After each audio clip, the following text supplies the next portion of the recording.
ನಮಸ್ಕಾರ.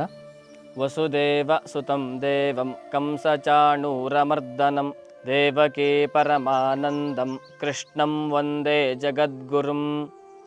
ಧರ್ಮವಾಹಿನಿಯ ಎಲ್ಲ ವೀಕ್ಷಕರಿಗೂ ಕೂಡ ಕಾರ್ಯಕ್ರಮಕ್ಕೆ ಸ್ವಾಗತ.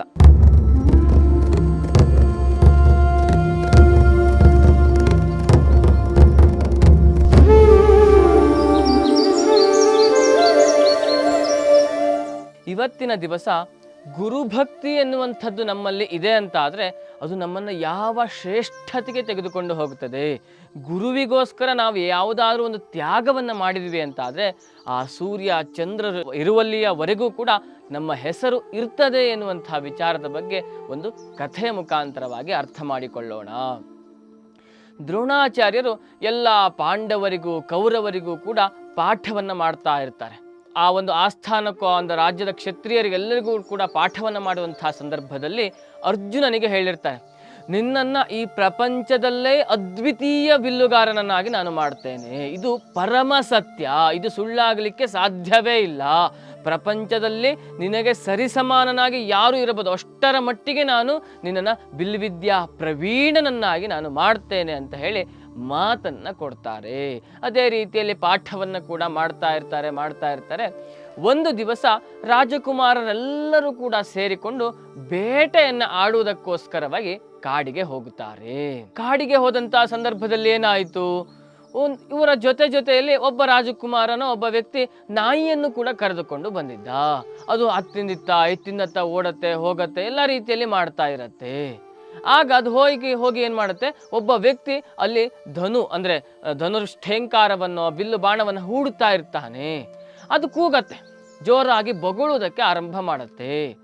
ಈ ವ್ಯಕ್ತಿಗೆ ಅದು ಒಂದು ರೀತಿಯಾಗಿರ್ತಕ್ಕಂಥ ವಿಚಲಿತನಾಗುವಂತಹ ಪರಿಸ್ಥಿತಿ ಒದಗಿ ಬರುತ್ತೆ. ಹಾಗಾಗಿ ಏನು ಮಾಡ್ತಾನೆ, ಇವನು ಆ ಧನುಸ್ಸಿಗೆ ಬಿಲ್ಲನ್ನು ಹೂಡಿ ಆ ಶಬ್ದ ಎಲ್ಲಿ ಬರ್ತಾ ಇದೆಯೋ ಆ ಶಬ್ದಕ್ಕೆ ಸರಿಯಾಗಿ ಬಾಣಗಳನ್ನು ಬಿಡ್ತಾನೆ. ಅದು ಎಷ್ಟು ಚಾಕಚಕ್ಯತೆಯಿಂದ ಆ ಬಾಣವನ್ನು ಬಿಡ್ತಾನೆ ಅಂತಂದರೆ, ಆ ಶಬ್ದ ಬರುವಂತಹ ನಾಯಿಯ ಬಾಯಿ ಮುಚ್ಚಬೇಕು, ಆದರೆ ಆ ನಾಯಿ ಸಾಯಬಾರದು. ಅಷ್ಟು ವಿಶೇಷವಾದಂತಹ ರೀತಿಯಲ್ಲಿ ಆ ಬಾಣವನ್ನು ಅವನು ಬಿಡ್ತಾನೆ. ಹಾಗೆ ಆಯಿತು. ಆ ನಾಯಿಯ ಬಾಯಿ ಒಳಗಡೆ ಎಲ್ಲ ಬಾಣಗಳು ಕೂಡ ತುಂಬಿ ಹೋಗಿದೆ. ಕೂಗೋದಕ್ಕೆ ಆಗ್ತಾ ಇಲ್ಲ, ಬೊಗಳೋದಕ್ಕೆ ಆಗ್ತಾ ಇಲ್ಲ. ಆಗ ಆ ನಾಯಿ ಏನು ಮಾಡುತ್ತೆ, ಏನು ಮಾಡೋಕ್ಕೆ ಆಗದಂಥ ಪರಿಸ್ಥಿತಿಯಲ್ಲಿ ಆ ರಾಜಕುಮಾರ್ ಇರುವಂಥ ಜಾಗಕ್ಕೆ ಹೋಗುತ್ತೆ. ಅದನ್ನು ನೋಡಿ ಆಶ್ಚರ್ಯ ಆಗತ್ತೆ. ಅರೆ, ಇಷ್ಟು ವಿಶೇಷವಾಗಿ ಬಾಣವನ್ನು ಬಿಟ್ಟಿರ್ತಕ್ಕಂಥವ್ರು ಯಾರು ಅಂತ ಹೇಳಿ ಹುಡುಕಿಕೊಂಡು ಹೋದಾಗ ಆ ವ್ಯಕ್ತಿಯಲ್ಲಿ ಬಿಲ್ವಿದ್ಯಾ ಪ್ರಯೋಗದ ಒಂದು ಪ್ರಾಕ್ಟೀಸನ್ನು ಮಾಡ್ತಾ ಇರ್ತಾನೆ. ಅವನನ್ನು ನೋಡಿ ಕೇಳ್ತಾರೆ, ಯಾರು ನೀನು, ನಿಮ್ಮ ಗುರುಗಳು ಯಾರು ಅಂತ ಕೇಳಿದಾಗ ಅವನು ಹೇಳ್ತಾನೆ, ನಾನು ನಿಷಧದ ರಾಜನಾಗಿರ್ತಕ್ಕಂತಹ ಹಿರಣ್ಯಧನುಷುವಿನ ಮಗ. ನನಗೆ ಗುರುಗಳು ಅಂತ ಎನಿಸಿಕೊಂಡಿರ್ತಕ್ಕಂಥವರು ಇಲ್ಲೇ ಮೂರ್ತರೂಪವಾಗಿ ಅಂದರೆ ಮೂರ್ತಿಯ ರೂಪದಲ್ಲಿರ್ತಕ್ಕಂತಹ ದ್ರೋಣಾಚಾರ್ಯರು. ಅವರ ಆಶೀರ್ವಾದದಿಂದಲೇ ನಾನು ಈ ರೀತಿಯಾಗಿರ್ತಕ್ಕಂತಹ ಬಿಲ್ವಿದ್ಯೆಯನ್ನು ಕಲಿತಾ ಇದ್ದೇನೆ. ಅರೆ, ಇವರು ಕೂಡ ದ್ರೋಣಾಚಾರ್ಯರ ಶಿಷ್ಯರು, ಇವನು ಕೂಡ ದ್ರೋಣಾಚಾರ್ಯರ ಶಿಷ್ಯ ಅಂತ ಅಂದ ಮೇಲೆ ಒಬ್ಬರಿಗೊಬ್ಬರು ಭೇಟಿ ಆಗಲಿಲ್ವಾ ಅಂತಂದರೆ ಎಲ್ಲೇ ಇರುವಂಥದ್ದು ವಿಶೇಷತೆ. ಈ ಒಂದು ಶಿಷ್ಯತ್ವವನ್ನು ಸ್ವೀಕಾರ ಮಾಡುವುದಕ್ಕೂ ಮೊದಲು ಆ ಒಬ್ಬ ವ್ಯಕ್ತಿ, ಯಾರ ಆ ವ್ಯಕ್ತಿ, ಏಕಲವ್ಯ ನಾಮಕ, ಅವನು ದ್ರೋಣಾಚಾರ್ಯರ ಬಳಿ ಬಂದಿರ್ತಕ್ಕಂಥವನು ಏನು ಮಾಡ್ತಾನೆ, ನನಗೂ ಕೂಡ ಬಿಲ್ವಿದ್ಯೆಯನ್ನು ಕಲಿಯಬೇಕು ಅಂತ ಆಸೆ ಇದೆ, ನೀವು ನನಗೆ ಹೇಳ್ಕೊಡಿ ಅಂತ ಪ್ರಾರ್ಥನೆಯನ್ನು ಮಾಡ್ತಾನೆ. ಆದರೆ ಅವರ ಪರಿಸ್ಥಿತಿ ಏನಂತ ಅಂದರೆ, ಇಲ್ಲ, ನಾನು ಹೇಳ್ಕೊಡೋದಕ್ಕೆ ಆಗೋದಿಲ್ಲ. ಯಾಕಾಗಿ, ಈಗ ನಾವೇ ನೋಡಿರ್ತೀವಿ, ಪ್ರಪಂಚದಲ್ಲಿ ಯಾವುದೋ ಒಂದು ಕಂಪ್ನಿಯಲ್ಲಿ ಒಬ್ಬರು ಕೆಲಸ ಮಾಡ್ತಾ ಇದ್ದಾನೆ ಅಂತಂದರೆ, ಅಥವಾ ಯಾವುದೋ ಒಂದು ಶಾಲಾ ಕಾಲೇಜುಗಳಲ್ಲಿ ಒಬ್ಬರು ಟೀಚರ್ ಆಗಿದ್ದಾರೆ ಅಂತಂದರೆ, ಇನ್ನೊಂದು ಶಾಲಾ ಕಾಲೇಜಿಗೂ ಪಾಠ ಮಾಡೋದಕ್ಕೆ ಸಾಧ್ಯ ಇಲ್ಲ, ಇನ್ನೊಂದು ಕಂಪ್ನಿಯಲ್ಲಿ ವರ್ಕ್ ಮಾಡೋದಿಲ್ಲ, ಆಗೋಕ್ಕೆ ಸಾಧ್ಯನೇ ಇಲ್ಲ ಒಂದೇ ಸಮಯದಲ್ಲಿ. ಹಾಗೆ ಈಗ ನಾನು ಈ ಹಸ್ತಿನಾವತಿಯ ರಾಜಕುಮಾರರಿಗೆ, ಕ್ಷತ್ರಿಯರಿಗೆ ಪಾಠ ಮಾಡಬೇಕು ಅಂತ ನಾನು ಇಲ್ಲಿ ನಿಯುಕ್ತಿಗೊಂಡಿದ್ದೇನೆ, ಇಲ್ಲಿ ಇದ್ದೇನೆ. ಹಾಗಾಗಿ ಇಲ್ಲಿಯ ನಿಯಮಕ್ಕನುಗುಣವಾಗಿ ನಾನು ನಿನಗೆ ಪಾಠ ಮಾಡೋದಕ್ಕೆ ಸಾಧ್ಯವಿಲ್ಲಪ್ಪ ಅಂತ ಹೇಳಿ ಕಳಿಸಿರ್ತಾರೆ. ಆದರೆ ಇವನು ಗುರುಭಕ್ತಿಯಿಂದ ಅವರದೇ ಮಣ್ಣಿನ ಮೂರ್ತಿಯನ್ನು ಮಾಡಿಕೊಂಡು ಆ ಮೂರ್ತಿಯ ಮುಂದೆ ಧ್ಯಾನ ಮಾಡಿ ಇವನು ಒಂದು ಪ್ರಯತ್ನವನ್ನು ಮಾಡ್ತಾ ಇರ್ತಾನೆ. ಆ ರೀತಿಯಾಗಿ ಅವನ ಏಕಾಗ್ರತೆಯಿಂದ ಗುರುಭಕ್ತಿಯಿಂದ ಬಿಲ್ವಿದ್ಯಾ ಪ್ರವೀಣನಾಗಿರ್ತಾನೆ. ಹಾಗಾಗಿ ಅರ್ಜುನನಿಗೂ ಇವನಿಗೂ ಯಾವುದೇ ರೀತಿಯಾಗಿರ್ತಕ್ಕಂತಹ ಒಂದು ಸಂಬಂಧವೂ ಇರೋದಿಲ್ಲ, ಪರಿಚಯವೂ ಕೂಡ ಇರೋದಿಲ್ಲ. ಅರ್ಜುನನಿಗೆ ಆಶ್ಚರ್ಯ ಆಗಿ ಹೋಯಿತು. ಅರೆ, ಇವನು ದ್ರೋಣಾಚಾರ್ಯರ ಶಿಷ್ಯನ, ಹಾಗಾದರೆ ಕೇಳೋಣ ಅಂತ ಹೇಳಿ ಬಂದಾಗ ದ್ರೋಣಾಚಾರ್ಯರು ಬಳಿ ಹೋಗ್ತಾನೆ. ಹೋಗ್ಬಿಟ್ಟು ನನ್ನನ್ನು ಅದ್ವಿತೀಯನನ್ನಾಗಿ ಮಾಡ್ತೀನಿ ಅಂತ ನೀವೇ ಪ್ರಮಾಣ ಸತ್ಯವನ್ನು ಮಾಡಿ ನನಗಿಂತಲೂ ವಿಶೇಷವಾದ ವ್ಯಕ್ತಿಯನ್ನು ನೀವು ಸಿದ್ಧ ಮಾಡಿದ್ದೀರಲ್ಲ ಅಂತ ಕೇಳಿದಾಗ ದ್ರೋಣಾಚಾರ್ಯರು ಅರ್ಜುನನ ಜೊತೆಗೆ ಆ ಏಕಲವ್ಯ ಇರುವಂತಹ ಜಾಗಕ್ಕೆ ಬರ್ತಾರೆ.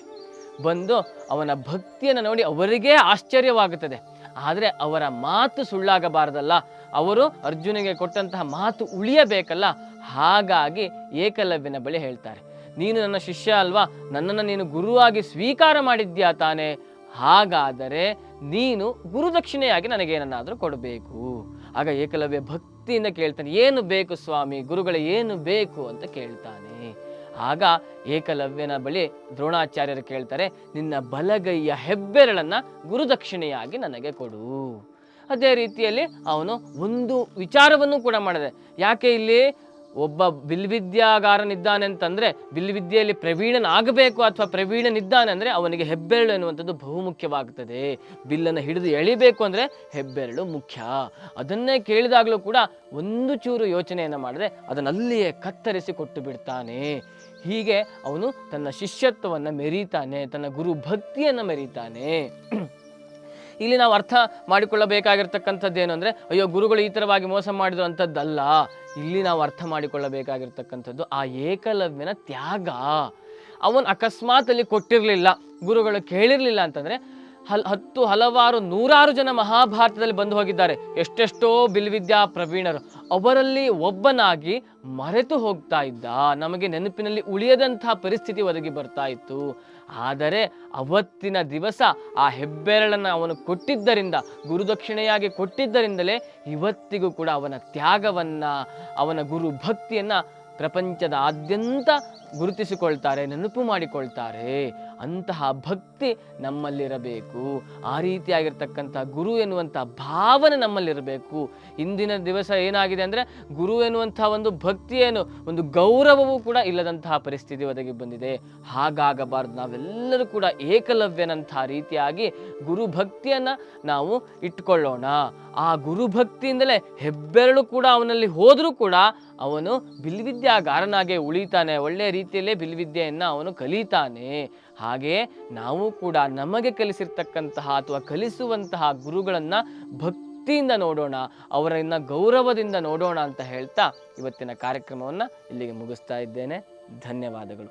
ಇಂತಹ ಕಥೆಗಳನ್ನು ಕೇಳುವುದಕ್ಕೆ ನಮ್ಮ ವಾಹಿನಿಯಾಗಿರ್ತಕ್ಕಂತಹ ಧರ್ಮ ವಾಹಿನಿಯನ್ನು ಎಲ್ಲರೂ ಕೂಡ ಸಬ್ಸ್ಕ್ರೈಬ್ ಮಾಡಿ.